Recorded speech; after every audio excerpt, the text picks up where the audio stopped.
our conversation so far is, you and I have kind of the same belief system. Like, I also personally believe where, you need to focus on all these three parts of your life: mental, physical, and spiritual.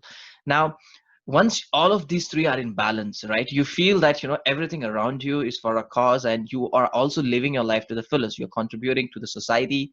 You are at peace with yourself.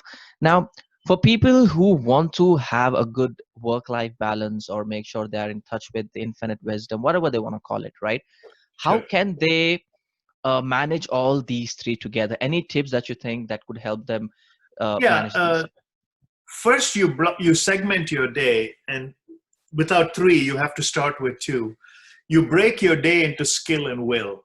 For Hmm. 8 to 10 hours of the day, you practice the skill that you need to make a good living. But for the rest of the time, you invest in the will that allows you to have a good life.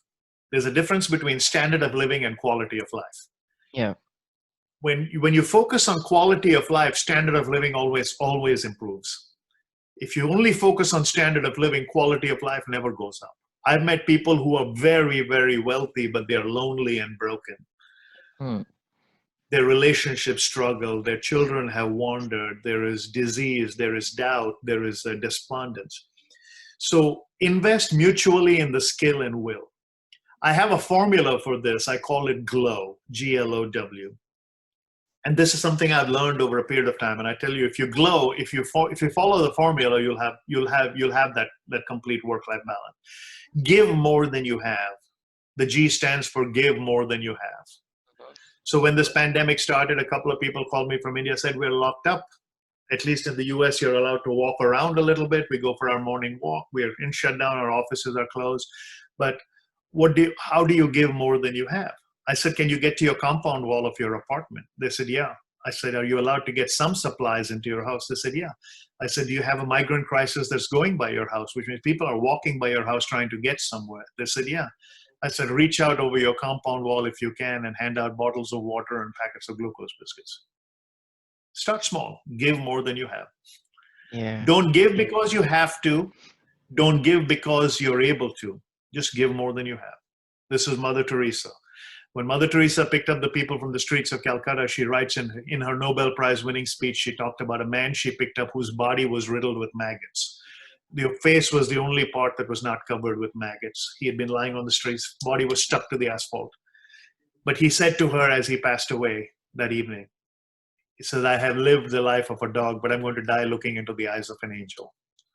Wow. So give more than you have. Second, leave more than you take. This is Mr. Ziegler's principle. You can have everything in life you want if you just help enough other people get what they want. So one thing, for example, I never say no to somebody who invites me to do anything. I always Hmm. leave more than I have, and I always prepare. Like this morning, I have my notes here for you. I got your note, your questions from me. I came 30 minutes earlier. I sat and I went over your questions, so I just won't ramble aimlessly. So I'll have some semblance. Always leave more than you take. And I hope that's our feeling. When you finish here, you say, okay, he accepted my invite because a friend of his said, but he really gave me value. I want you to think that about me. And if I don't, then give me another chance, right?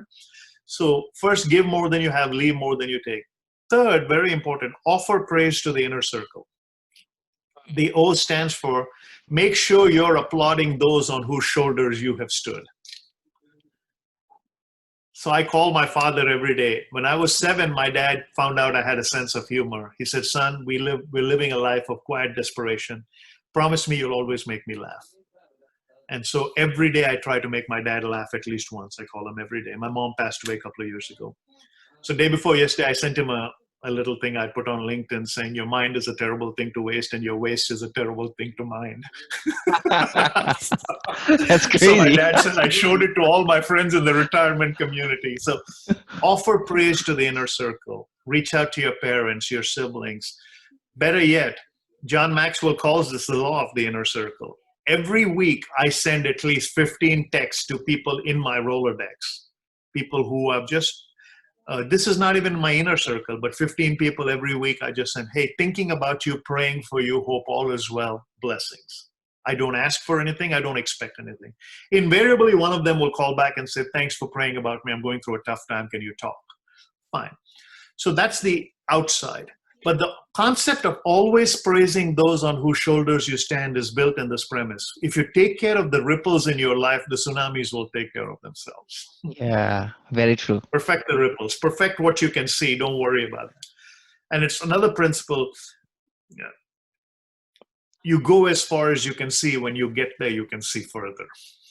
Don't expect the end while you're still in the middle, right? So give more than you have, leave more than you take, offer praise to the inner circle.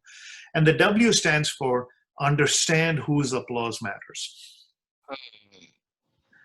Whose applause matters. For me, as an evangelical Christian, I wait, and at least this is what we are taught in our biblical belief, that when your journey is over and you come to heaven's gate, God will tell you, well done, my good and faithful servant. And Wow, that's all I want to hear. So whose applause matter for me is the applause of heaven. perfect. Wow, those are some deep words, and I'm definitely gonna implement glow in my life. That's a great synonym, you could say, a short word that can actually help you align a lot of things together. That's perfect.